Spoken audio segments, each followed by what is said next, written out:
عزیز دوستو، بزرگوں اور بھائیوں، امیر المومنین خلیفۃ المسلمین مراد مصطفیٰ صلی اللہ تعالی علیہ وسلم حضرت سیدنا عمر فاروق رضی اللہ تعالیٰ عنہ کو 26 ذی الحج کو زخم لگا تھا، قاتلانہ حملہ آپ پر کیا گیا تھا، اور یکم محرم الحرام کو اسلام کے اس بطل جلیل، اس قائد، اس لیڈر اور دنیائے اسلام پر اپنی سیرت کے انمٹ نقوش چھوڑنے والے اس خوبصورت انسان نے دنیا سے پردہ فرمایا۔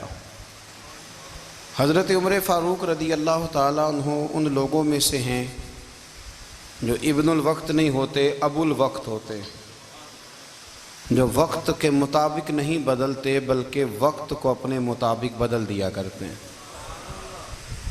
یہ وہ لوگ تھے کہ دین ان کا اوڑھنا بچھونا تھا، ان کا چلنا پھرنا دین تھا، ان کا ہنسنا اور رونا دین تھا۔ انہیں علم الیقین سے لے کر عین الیقین تک ایک خاص مقام اللہ نے عطا کر دیا تھا، تو بس پھر یہ سمجھ گئے تھے کہ دین ہی زندگی ہے، دین ہی روح ہے، اور دین ہی ہماری اصل ہے۔ نبی کریم صلی اللہ تعالیٰ علیہ وسلم نے فرمایا کہ میں نے خواب دیکھا ہے، کچھ لوگوں کو میں نے قمیضیں پہنے ہوئے دیکھا، کچھ کی قمیضیں ناف تک تھیں، کچھ کی پیٹ تک تھیں، اور کچھ کی گھٹنوں تک تھیں۔ عمر، میں نے تمہیں بھی دیکھا ہے، تمہاری قمیض تو پیروں سے ٹکرا رہی تھی۔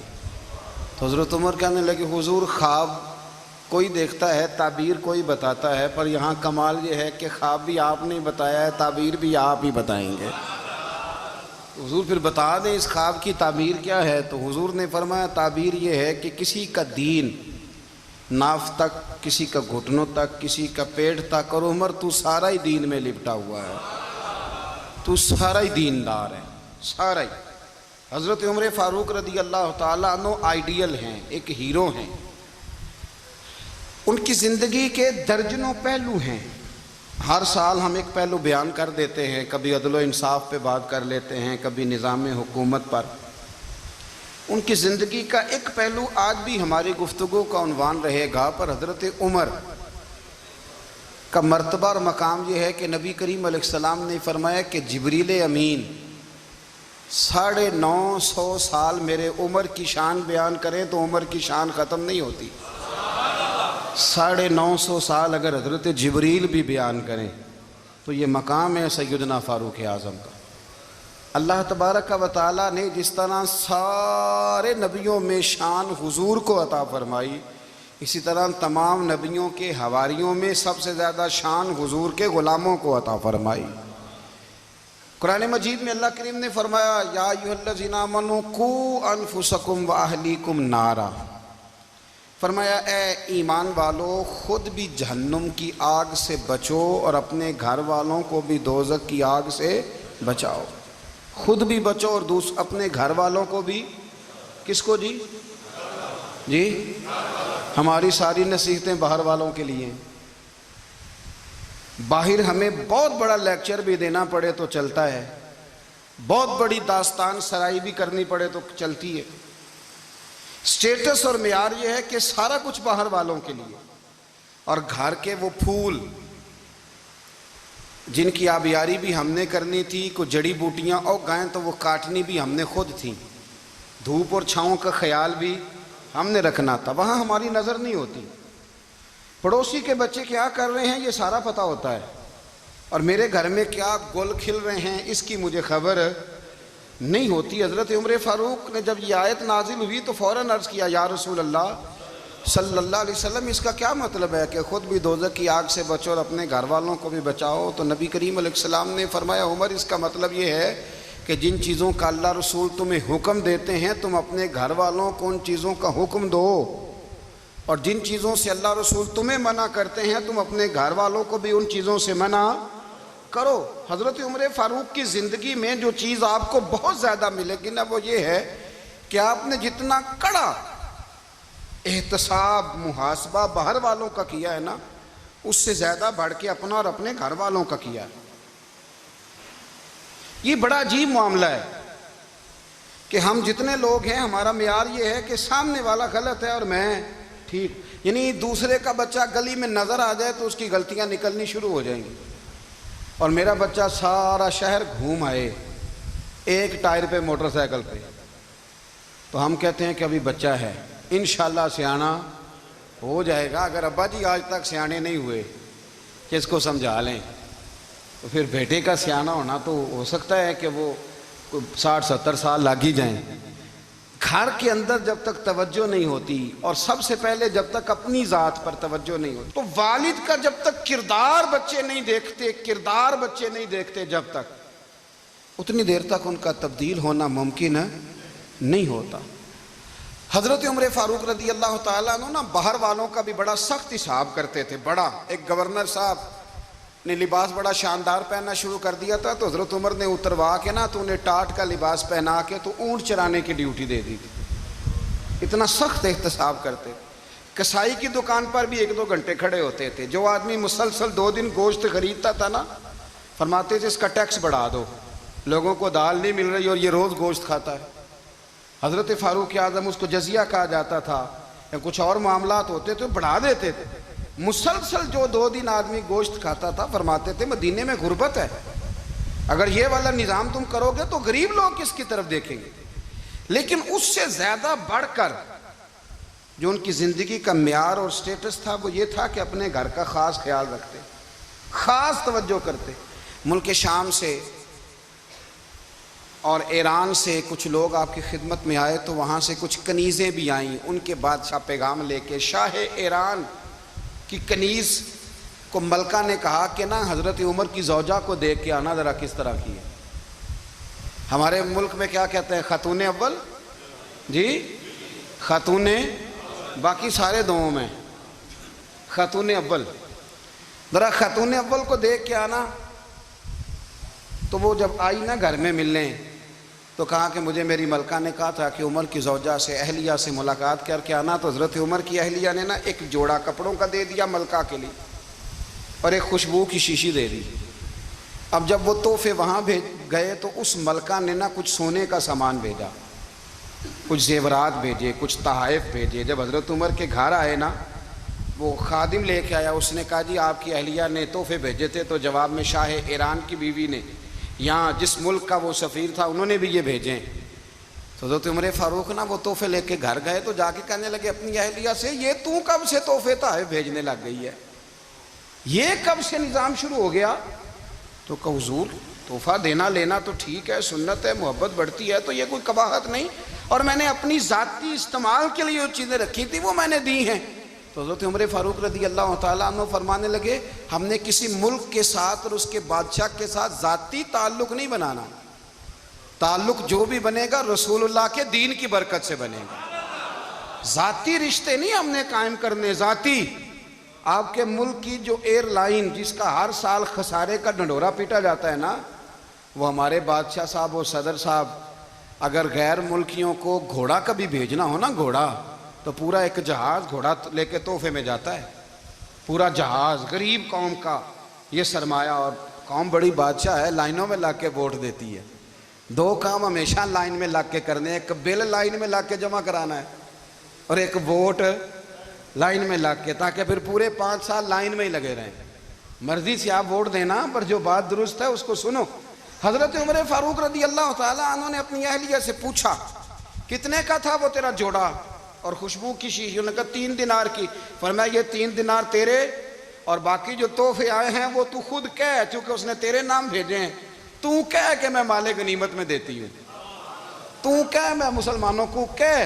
تو زوجہ ہنس پڑی، کہنے لگی میں نہ بھی کہوں تو مجھے کہنا تو پڑے گا ہی، کہنا تو میں نے ہے ہی، جو کہ سامنے عمر فاروق ہیں، لہذا فرمایا کہہ دیتی ہوں میں نے دیا خزانے کو۔ حضرت عمر نے جمع کرا لیا۔ میں یہ کیا بات ہوئی، میرے گھر والے جو مرضی کریں، ان کا معیار زندگی جس طرح کا مرضی ہو۔ اور حضرت عمر ایک جملہ کہا کرتے تھے، اللہ کرے کہ یہ باتیں اس دور حاضر میں ہماری سمجھ میں آئیں، حضرت عمر فاروق رضی اللہ تعالیٰ عنہ اپنے بچوں کو فرمایا کرتے تھے کہ بہت آدمی کو بھوک لگی ہو نا اور پھر اس کی پسند کا کھانا پکا ہو، جو اتنے شوق سے وہ اس کھانے کو دیکھتا ہے نا، فرمایا اس طرح پوری قوم اپنے بادشاہوں کے خاندان کو دیکھتی ہے، اس تیزی کے ساتھ دیکھتے ہیں کہ ان کے گھر میں کیا ہو رہا ہے، ان کا معیار زندگی کیا ہے، ان کا سٹیٹس کیا ہے۔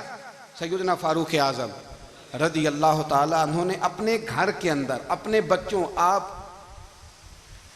کے بچے دونوں کاروبار کے لیے مصر گئے تو وہاں کے گورنر صاحب نے لوگوں سے، ایک بہت بڑا قافلہ گیا مدینے سے مصر تجارت کے لیے، جاتے ہیں نا آج بھی قافلے کئی ملکوں میں، تو یہ گئے تجارت کے لیے، تو حضرت عبداللہ ابن عمر، حضرت عبید اللہ ابن عمر، حضرت عمر کے دونوں بیٹے گئے، جناب عمر فاروق کے بچے جب وہاں پہنچے تو مصر کے گورنر نے نا لوگوں کو تعارف کرایا کہ یہ عمر فاروق کے بیٹے ہیں، یہ حضرت یہ چودھری کے بیٹے کو کون بتاتا ہے کہ تو چودھری کا بیٹا ہے؟ باہر والے بتاتے ہیں، گھر والے جی، اور سیٹھ صاحب کے بیٹے کو کون بتاتا ہے کہ تو سیٹھ صاحب کا بیٹا ہے؟ اور مالک کو کون بتاتا ہے کہ تو مالک کا بیٹا ہے اور یہ کرایہ دار ہے؟ یہ کون بتاتا ہے؟ یہ سوچ ہم دیتے ہیں بچوں کو، چودھری اور کمی کی سوچ، امیر اور غریب کی سوچ، مالک اور کرایہ دار کی سوچ، گھر کے مالک کی اور کام کرنے والے کی سوچ، یہ ہم دیتے ہیں، یاد رکھنا، یہ ہم دیتے ہیں، یہ ہمارا مزاج ہے، یہ باہر سے نہیں آتی۔ تو کوئی شہزادہ ہے، تو سیٹھ ہے، تو نواب ہے، یہ سوچ باہر سے نہیں آتی، یہ اماں سوچ دیتی ہے، اماں، یہ ابا سوچ دیتا ہے، اور پھر جب تباہی اترتی ہے تو اس کے ذمہ دار بھی باہر والے نہیں ہوتے، گھر والے ہوتے ہیں، گھر والے۔ ہمارے بچوں کی طبیعتوں پر زیادہ نقش باہر والوں کا نہیں ہوتا، گھر والوں کا ہوتا ہے، یاد رکھیے گا۔ حضرت عمر فاروق رضی اللہ، بچے ہیں، شہزادے ہیں، وہ کاروبار کرنے گئے اور وہاں لوگوں نے بتایا گورنر صاحب نے کہ یہ فاروق اعظم کے بچے ہیں، امیر المومنین کے۔ لوگوں نے ان سے زیادہ مال خریدا، تجارت میں زیادہ نفع ہوا، ظاہر ہے کہ وہ آپ کے جو اللہ خیر کرے حکمران ہیں، ان کے کاروبار کتنے ملکوں میں ہیں، کس بنیاد پر ہیں؟ وہ صرف اس بنیاد پر کہ وہ حکمران رہے، ان کے لیے آسان تھا بڑے لوگوں سے تعلقات بنانا۔ حضرت عمر فاروق رضی اللہ تعالیٰ عنہ کے بچے ڈھیروں مال کما کے جب واپس آئے نا تو حضرت عمر سے آ کے بچوں نے بطور محبت کا، ابا جی اللہ نے بڑا ہی فضل کیا ہے، بڑا مال کمایا الحمدللہ، یہ دیکھیں کتنا نوازا ہے۔ تو حضرت عمر کہنے لگے سارے قافلے نے اتنا ہی کمایا ہے؟ سارے قافلے نے اتنا ہی کمایا ہے؟ کہ حضور نہیں، سارے قافلے نے اتنا نہیں کمایا، سب کو اتنا نہیں ملا۔ وہ تو وہاں گورنر صاحب نے لوگوں کو تعارف کرایا تھا کہ یہ عمر کے بچے ہیں، تو لوگوں نے پھر ہم سے بڑا ہی خریدا۔ تو حضرت عمر فرمانے لگے ٹھیک ہو گیا، میں بات سمجھ گیا ہوں، اس طرح کرو، جو تمہاری اصل زر تھی نا، جو راز تھی، وہ رکھ لو اور باقی سارا مال مال خزانہ میں جمع کرا دو، اس لیے کہ یہ تم نے تجارت نہیں کی، یہ تم نے اپنے باپ کا نام بیچا ہے، یہ تم نے امیر المومنین کے بیٹے ہونے کا فائدہ اٹھایا ہے۔ فرمایا یہ تمہارا نہیں حق، یہ مسلمانوں کا ہے، اس لیے کہ یہ مال تم نے محنت سے نہیں کمایا، یہ باپ کی کرسی کا فائدہ اٹھایا ہے۔ اور فرمایا اگر تم نے مال جمع نہ کرایا تو میں مال بھی لے لوں گا زبردستی اور کوڑے بھی ماروں گا، ڈبل سزا دوں گا، مرضی سے جمع کراؤ گے تو کوڑوں سے بچ جاؤ گے۔ بڑے بیٹے نے تو جمع کرا دیا تو چھوٹا تھوڑا پریشان ہوا، تو حضرت عبداللہ ابن عمر چھوٹے کا ماتھا چوم کے کہنے لگے بیٹے چپ کر کے جمع کرا، یہاں بھی فخر کر کے ہم عمر کے بیٹے ہیں اور قیامت میں بھی فخر کریں گے کہ ہم فاروق اعظم کے بیٹے ہیں، یہاں بھی ناز کریں گے اور وہاں بھی ناز کریں گے کہ عمر کے بچے ہیں۔ ہمارے باپ نے خود بھی حلال ہی کھایا ہے، اور جب ہماری کمانے کی باری آئی ہے تو ہمیں حکم بھی حلال کھانے کا دیا۔ بھائی ہمارا مزاج نہیں، بچہ جب لے کے آتا ہے 2 لاکھ روپیہ تو کبھی پوچھے کہاں سے آیا ہے؟ جب وہ پہلے دن غلط دوستوں کے پاس جا کے بیٹھتا ہے تو کبھی نکالا ہے گھر سے اسے؟ یہ بہت سارے خمیازے ہمیں اس لیے بھگتنے پڑتے ہیں کہ ہم ابتدا میں سوراخ بند نہیں کرتے، جب اس میں شگاف پڑ جاتا ہے، سیلاب آتا ہے تو ہمیں ہوش آتی ہے۔ حضرت عمر نے اپنے گھر میں نگرانی رکھی، کڑی نگرانی، زیادہ نماز گھر میں پڑھتے تھے حضرت عمر، نفلی نمازیں زیادہ کیوں بلا؟ بھائی یاد رکھیں کہ آپ نے اگر سجدہ کرنا ہے تو بچہ لیٹ جائے گا، وہ اسے پتہ کوئی نہیں سجدہ کیا ہے، لیکن جب گھر میں کبھی قرآن ابا جی کھول لینا، جب ابا جی کا موڈ بن جائے نا لیکچر دینے کا، وہ گھر میں شروع ہو جاتے ہیں، کہتے ہیں آپ لوگ نماز نہیں پڑھتے اس لیے میرے کاروبار میں برکت کوئی نہیں، تم سویرے قرآن پاک نہیں کھولتے تو میں تباہ ہو گیا ہوں۔ تو میاں آپ نے کب گھر میں قرآن پاک کھولا تھا؟ آپ نے کب نماز پڑھی؟ آپ نے کب گھر کے اندر اللہ رسول کا ذکر کیا تھا؟ آپ نے کب حدیث چھیڑی؟ آپ نے بھی تو گھر کے اندر جب بھی آپ آئے ہیں تو آپ نے وہی کچھ کیا جو دنیا دار کرتے ہیں۔ آپ بھی تو اپنا موبائل لے کے اللہ کونے میں بیٹھ گئے، آپ نے بھی تو کہا ہے کہ اب تمہارے چینل ختم، اب میری مرضی والا چلے گا۔ تو جو آپ نے کیا ہے بچے بھی وہی کام کریں گے۔ آپ نے بھی گپ شپ لگائی ہے تو وہ بھی لگا رہے ہیں۔ یہ سمجھ لیں جو کام آپ کریں گے آپ اپنے بچوں کی سیرت میں اس کا جلوہ دیکھ لیں گے۔ بڑی پکی سی بات ہے کہ آپ کو بچے کی عادتیں دیکھ کے سمجھ آ جائے گی کہ میں بھی یہی کرتا تھا اور یہ بھی۔ حضرت عمر فاروق رضی اللہ تعالیٰ عنہ وصال فرما گئے، تو آپ کے وصال کے بعد حضرت عثمان غنی رضی اللہ تعالیٰ عنہ نے آپ کی ایک بیوہ سے نکاح کیا، حضرت عمر کی ایک بیوہ سے۔ جب وہ آپ کے نکاح میں آئی تو کہنے لگی حضرت عثمان غنی سے کہ حضور نہ تو میں خوبصورت ہوں اور نہ میں جوان ہوں، نہ آپ کی کوئی خدمت کر سکتی ہوں، میرے ساتھ نکاح کرنا سمجھ میں نہیں آیا۔ کیا شاندار جواب دیا حضرت عثمان غنی نے، کیا خوبصورت جواب دیا۔ فرمانے لگے میں نے اس لیے نکاح نہیں کیا کہ مجھے تمہارے حسن سے دلچسپی تھی یا تمہاری خدمت کی ضرورت تھی، میں نے تو اس لیے نکاح کیا ہے کہ مجھے بتاؤ عمر فاروق گھر کے اندر اپنے رب کی عبادت کس طرح کرتے تھے، وہ قرآن پاک کس طرح پڑھتے تھے، وہ رویا کیسے کرتے تھے، استغفار کا طریقہ کیا، کس وقت کس انداز میں وہ اپنے رب کو یاد کرتے تھے۔ اس لیے کہ عمر کئی دفعہ گھر سے آتا تھا تو میں اس کے چہرے پر نور دیکھا کرتا تھا، میں روشنی دیکھتا تھا، ایک معیار دیکھتا تھا۔ نکاح اس لیے کیا ہے کہ مجھے عمر کی جو گھر کے اندر کی عبادت ہے اس سے آگاہ کرو، تاکہ عثمان غنی بھی چاہتے ہیں اس طرح کے عمل کرو جس طرح کہ عمر فاروق کر کے گئے ہیں۔ بھائی جب تک ہم اپنے گھر میں وہ توجہ نہیں دیں گے، وہ مزاج دیکھیں نا، ہمارے گھروں میں جب نقشہ پاس ہوتا ہے تو ٹی وی لان بھی اس میں ہوتا ہے، ڈرائنگ روم بھی ہوتا ہے، نماز کی جگہ بھی ہوتی ہے نقشے میں۔ صحابہ جب گھر بناتے تھے تو ایک مسجد بیت کا نقشہ پاس کرتے تھے، ذہن میں رکھتے تھے کہ یہ کونا نماز کے لیے، وہاں جوتے لے کے کوئی نہیں جائے گا، وہاں نماز پڑھی جاتی تھی، عورتیں وہاں اعتکاف کرتی۔ ٹی وی لان تو آ گیا ہے اور گھر کے اندر ٹی وی رکھنے کے لیے تو ایک کمرہ الگ سے بنا دیا گیا ہے، اور اب جو نئے نقشے پاس ہو رہے ہیں اس کے اندر گھروں کے اندر جگہ بنائی گئی ہے جہاں کمپیوٹر رکھے جائیں، اور بچوں کے لیے وائرنگ ہوگی نیچے تاکہ انہیں کوئی مشکل درپیش نہ ہو۔ یہ ساری چیزیں ہم نے نہانے کے لیے گھروں کے اندر اتنے بڑے واش روم بنائے ہیں کہ لگتا یہ ہے کہ سوائے نہانے کے اور کام ہی نہیں کوئی گھر میں ہوگا، ہر چیز آ گئی۔ پر اللہ کرے کوئی تفسیر بھی ٹیبل پہ پڑی نظر آئے، کوئی حدیث کی کتاب بھی ٹیبل پہ پڑی نظر آئے۔ اللہ کرے کہ جس طرح ابا لطیفہ سن کے آتا ہے تو جب تک سنا نہ لے اسے ہضم نہیں ہوتا، اللہ کرے کہ وہ جمعے میں بیان سن کے جائے تو اس کا بھی دل کرے میں اپنے بچوں کو سناؤں، وہ نبی پاک کی کوئی حدیث کہیں سے سنے تو گھر جا کے سنائے۔ جب تک یہ معیار نہیں بنتا آپ کیسے توقع کرتے ہیں کہ گھر کے اندر اللہ کی رحمتیں نازل ہوں گی؟ آپ یہ کیسے توقع کرتے ہیں کہ گھر کے اندر وہ معیار اور وہ مزاج بنے گا؟ حضرت عمر فاروق نے ذاتی زندگی پر جو توجہ دی، گھر والوں کے معیار پر جو توجہ دی حضرت عمر فاروق رضی اللہ تعالیٰ عنہ نے، وہ بھی بڑی دیدنی ہے۔ حضرت ابو موسیٰ اشعری کو نا آپ نے وزیر خزانہ بنایا، وزیر خزانہ، تو حضرت ابو موسیٰ اشعری کہتے ہیں کہ حضرت عمر کو شیخ خزانے میں رہنے تو دیتے نہیں تھے۔ ایک دن میں صفائی کر رہا تھا اس کمرے کی جس میں خزانہ رہتا تھا۔ ہمارے تو ملک میں جو جاتا ہے وہ صفائی کر کے ہی جاتا ہے، اللہ خیر کرے۔ اور خیر معیار بدلتا ہے، جو پچھلی حکومت ہوتی ہے وہ قرضہ اٹھاتی ہے، وہ باہر سے جاتی ہے تو قرضہ لے کے آتی، اور جو نہیں آتی ہے وہ کہتی ہے ہمیں پیکج مل گیا ہے، وہ قرضہ نہیں اٹھاتے۔ ان کو کیا ملتا ہے؟ یعنی پچھلی نے قرضہ لیا تھا اور ہم نے، واہ جی واہ کیا خوبصورت انداز ہے، اس کا نام بدل کے نا، انہوں نے قرضہ لیا تھا اور ہم نے، میں کہا بڑے شاندار سیانے بندے ہو گئی۔ اور اللہ تعالیٰ خیر فرمائے، ہمارے جو بڑے شاندار قسم کے دوست ہیں نا، شاندار، جن کا ادب سے نام لیتے ہیں، وہ عرب کے بادشاہ ہیں۔ ہم تو عرب خالی کہتے بھی نہیں، عرب شریف کہتے ہیں، عرب شریف۔ انہوں نے پتہ کیا کیا ہے؟ انہوں نے اس طرح کیا ہے کہ جو کشمیریوں کا قاتل تھا نا اس کے گلے میں میڈل ڈال دیا ہے۔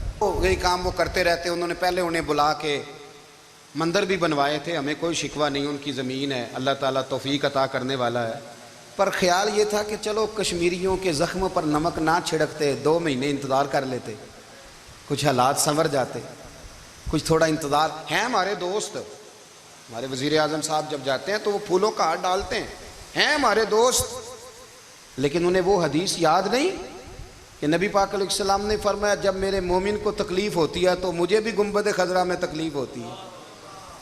انہیں نہ کشمیریوں کا خون یاد نہیں آیا، انہیں برہان وانی کی کٹی ہوئی لاش یاد نہیں آئی، انہیں 30,000 بیوہ عورتیں 30,000 بیوہ عورتیں یاد نہیں آئی، 30,000 بیوہ عورتیں جن کے سہاگ اجڑ گئے، اور انہیں 1.25 لاکھ یتیم بچہ یاد نہیں آیا جو یتیمی کی زندگی گزار رہا ہے، اور اس کے باوجود بہت بڑے ذمہ دار ہے وہ۔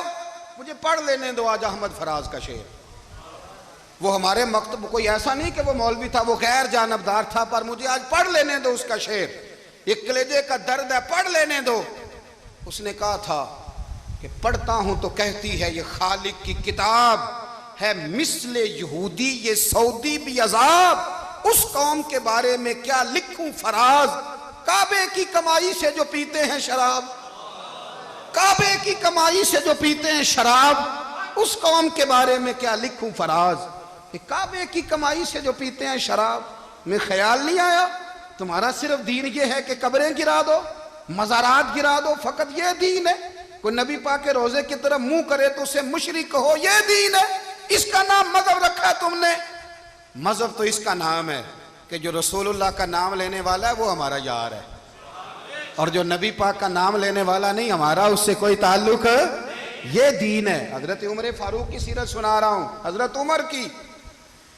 حضرت ابو موسیٰ اشعری نے ایک عیسائی کو منشی رکھا تھا، اکاؤنٹ آفیسر حضرت ابو موسیٰ اشعری نے، تو حضرت عمر فاروق بول پڑے، کہنے لگے تمہیں مسلمان کوئی نہیں ملا تھا؟ کلمہ گو نہیں تمہیں نظر آئے؟ کشمیریوں کی لاشیں نظر نہیں آتی؟ ان کا خون بہ رہا ہے، تباہی اتر رہی ہے، اور تم قاتل کو گولڈ میڈل پہنا رہے ہو۔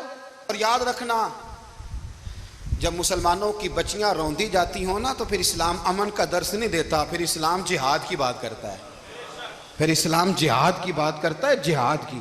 وہ قومیں غیرت مند نہیں ہوتی کہ جن کے گھروں میں آگ لگی ہو اور وہ غیروں کو ہار پہناتی پھریں۔ اللہ کا کچھ خوف کرو، زندگی مختصر ہے، دبئی میں کتنے رہے اور کتنے چلے گئے، خدا را کچھ خدا تم سے اچھے تو وہ نیو یارک کے رائٹر ہیں جو کم از کم اپنے کالموں میں کشمیر کی بات کرتے ہیں، تم سے اچھا برطانیہ کا وہ شخص ہے جو کم از کم BBC لندن پہ رپورٹ جاری کرتا ہے تو کہتا ہے کشمیر پہ ظلم ہو رہا ہے، تم سے تو وہ اچھے رہ گئے۔ تم نے بات کرنا تو دور کی بات، تم نے دشمنوں کے گلے میں ہار پہنانے شروع کر دیے۔ کل جب پوچھیں گے بلا کے تم کو اپنے سامنے، کیا جواب جرم دو گے تم خدا کے سامنے؟ بڑی تکلیف ہوئی، بڑی تکلیف ہوئی۔ وہ نا منصور حلاج کو پھانسی دی جا رہی تھی تو حضرت جنید بغدادی بھی آ کے دیکھنے لگے، تو منصور حلاج کہنے لگے بابا سارا زمانہ دیکھے پر تو نہ دیکھ، سارا زمانہ تماشا دیکھے انہیں تو پتہ کوئی نہیں نا، تو نہ دیکھ۔ عرب شریف والو، ٹرمپ اسے انعام دیتا تو تکلیف کوئی نہیں تھی، ملکہ وکٹوریا اسے انعام دیتی تو تکلیف کوئی نہیں تھی، پر تم تو نہ ایسا کرتے، تم تو اپنے تھے، تم تو کلمہ گو تھے، تم تو یہ ظلم نہ کرتے، تم تو یہ حرکت نہ کرتے، میں کہتا ہوں ٹھہر ہی جاتے، جانا نہیں دنیا سے، اللہ کے حضور حاضر نہیں ہونا۔ جب رسول اللہ قبر میں آئیں گے تو کیا جواب دو گے؟ خدا را حضور نے فرمایا تھا گناہ روک نہیں سکتے تو دل میں ہی برا جان لو، ذالک اضعف الایمان، یہ کمزور ایمان ہے، کم از کم اتنی حد تک تو آ جاؤ، دشمن سے گلے تو نہ ملو۔ خدا را سمجھیں، ہمارا پہلا تعارف یہ ہے کہ ہم رسول اللہ کے غلام ہیں۔ اقبال نے کہا تھا وطن کا بت نہ بنانا، وطن کو بت نہ بنانا۔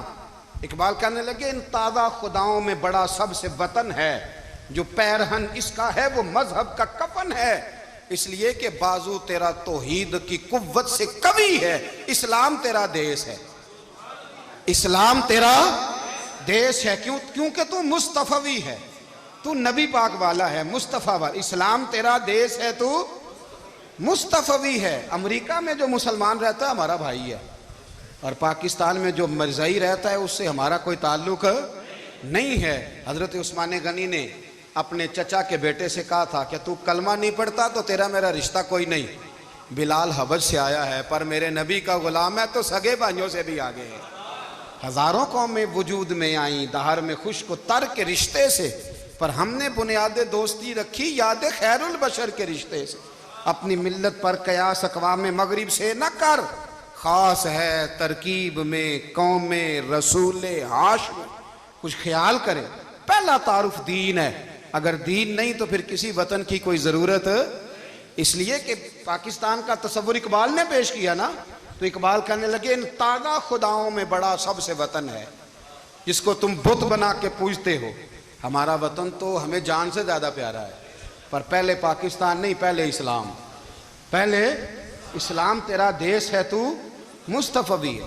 تو آمدام برسر مطلب حضرت عمر فاروق رضی اللہ تعالی عنہ۔ حضرت سیدنا ابو موسیٰ اشعری کہتے ہیں کہ میں نے نا صفائی کی، مال غنیمت کی میں نے صفائی کی، تو ایک دینار مجھے نا کہیں پڑا ہوا مل گیا، تو فرماتے ہمیں اجازت ہوتی تھی کہ ایک آدھ دینار ہم اپنی مرضی سے کہیں خرچ کر سکتے تھے۔ اگر آپ ناراض نہ ہوں تو ہمارے ہاں جب چیئرمین صاحب ناظم صاحب ٹھیکے دیتے ہیں تو ٹھیکیدار ان کا چھوٹا بھائی ہوتا ہے، یا چچا کا بیٹا ہوتا ہے، یا خالہ کا بیٹا ہوتا ہے، وہ خود ناظم ہوتے ہیں اور ان کا چھوٹا بھائی ٹھیکیدار ہوتا ہے۔ یعنی وہ نا سارا کچھ گھر کے اندر ہی رہتا ہے، گھر کے اندر ایک پیسہ دیتا ہے، دوسرا واپس اس کو واپس کر دیتا ہے، گھر کے اندر ہی۔ اب تو خیر ہمارے لوگ سمجھدار ہو گئے، ایک بندہ ایک سیاسی جماعت میں ہوتا ہے، دوسرا دوسری میں، اور تیسرا جس کی بھی حکومت آئی حکومت تو ہماری رہے گی نا، ایک بندہ تو ہے نا اس جماعت میں۔ یہ اچھا لوگوں نے ایک طریقہ نکالا ہے۔ تو حضرت عمر کے بیٹا گزر رہا تھا تو حضرت ابو موسیٰ اشعری کہتے ہیں میں نے صفائی کی تو ایک دینار نکلا، تو میں نے وہ ایک دینار نا حضرت عمر کے بیٹے کو دے دیا۔ میں نے کہا لو بیٹا اپنے چچا کی طرف سے تحفہ۔ تو گھر جا کے انہوں نے حضرت عمر کو بتایا کہ چچا نے پیسے دیے ہیں، چھوٹے بچے تھے۔ حضرت عمر نے حضرت ابو موسیٰ اشعری کو بلا لیا اور بلا کے فرمانے لگے میں تو تمہیں اپنا دوست جانتا تھا اور تو نے میری اولاد کو ہی دنیا دار بنانا شروع کر دیا، میرے بچوں کو ہی تم نے دنیا دار پیسوں پہ لگانا شروع کر دیا، میں تو تمہیں یار سمجھتا تھا۔ فرمایا تمہیں چاہیے تھا میرے بیٹے کو نصیحت کرتے کہ بیٹا پیسوں سے رب راضی نہیں ہوتا، اس کی رضا والے کام کیے جائیں تو رب راضی ہوتا ہے۔ اور فرمایا تمہیں کوئی اور گھر نہیں ملا تھا تباہ کرنے کے لیے، میرا ہی گھر ملا تھا، اٹھاؤ اپنا دینار اور خبردار آج کے بعد میرے بچوں کے ساتھ یہ والی نیکی نہ کرنا۔ اور ہمارا کیا سٹیٹس ہے، دوستی ہے یہ اس سے جو تحفے زیادہ دے، جو بچوں کو خراب کرنے میں مدد زیادہ کرے اس کے ساتھ یہ رہنا۔ حضرت عمر نے گھر پہ اور سب سے بڑھ کر اپنی ذات پہ توجہ کی۔ حضرت ابو مالک رضی اللہ تعالیٰ عنہ کہتے ہیں میں عمر کے پیچھے پیچھے ایک باغ میں گیا، اکثر اس باغ میں جایا کرتے تھے، اور عمر جا کے نا تو درخت کے نیچے بیٹھ گئے اور فرمانے لگے او امیر المومنین اللہ سے ڈر جا، ورنہ جس رب نے حکومت دی ہے وہ عذاب بھی بڑا دے گا، ڈر جا رب سے۔ کبھی ساری زندگی حضرت عمر نے اپنا کوئی تعارف نہیں کرایا، کبھی نہیں۔ ایک بندے نے آپ کے سامنے تعریف کر دی آپ کی تو فرمانے لگے تو خود بھی ہلاک ہوا اور مجھے بھی ہلاک کر دیا، کیا ضرورت پڑی ہے میری تعریفیں کرنے کی، اتنی دیر میری تعریف میں لگائی، اللہ کا ذکر کرتا رب تجھے ثواب دیتا، حضور پہ درود پڑھتا تو رب تیرے اوپر رحمتیں نازل کرتا، کس چکر میں ہے؟